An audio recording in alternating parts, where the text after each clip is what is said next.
Aku rasa kan sekarang ni kan, semenjak ada aku punya Osmo Pocket 4, termasuk juga DJI Mic 2 ini, aku tidak beli Mic 3 sebab mahal sangat. Jadi pergi pada Mic 2 saja.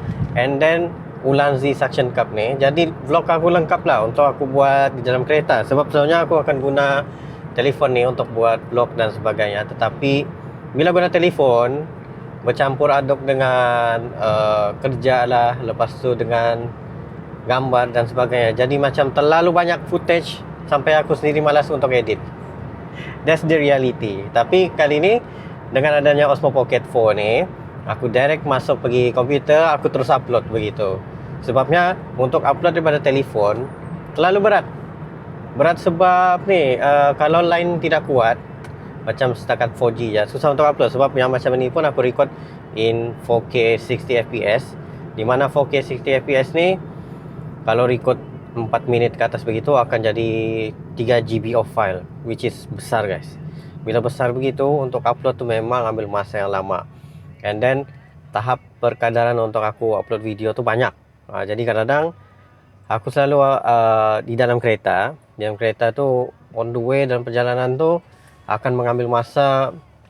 Kalau pergi site tu sejam, lepas tu balik sejam lagi, jadi 2 jam sudah temu masa. So why not kalau aku buat konten dalam kereta dengan yang keadaan yang selamat dan jalan yang aku sudah biasa. Jadi senang untuk aku buat konten, bermacam-macam konten lagi selepas ini menggunakan aku punya Osmo Pocket 4, DJI Mic 2 dan juga aku punya Ulanzi Suction Cup ini. Jadi memang sangat-sangat memudahkan sebab dia ada active tracking juga.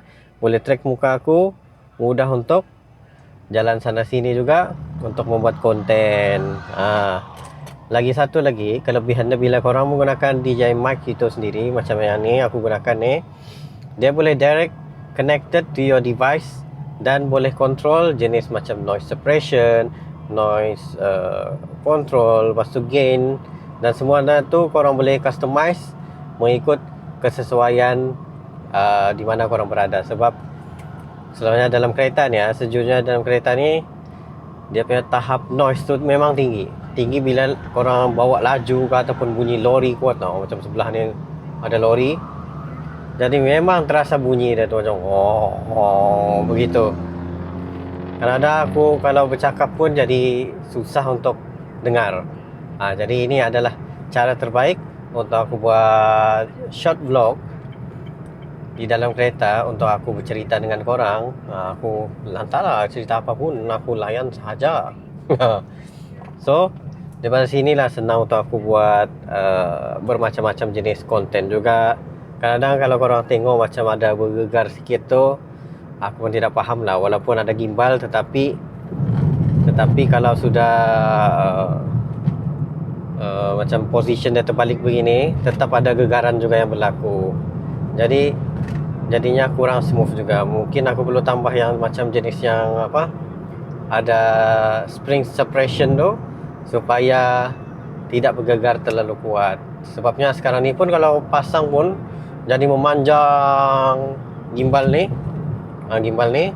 Jadi disebabkan itu dia banyak gegaran di bahagian bawah ni yang menyebabkan gegaran tu berlaku pada kamera itu sendiri. So itu saya vlog untuk kali ini. Thank you very much for watching. Jumpa lagi next time.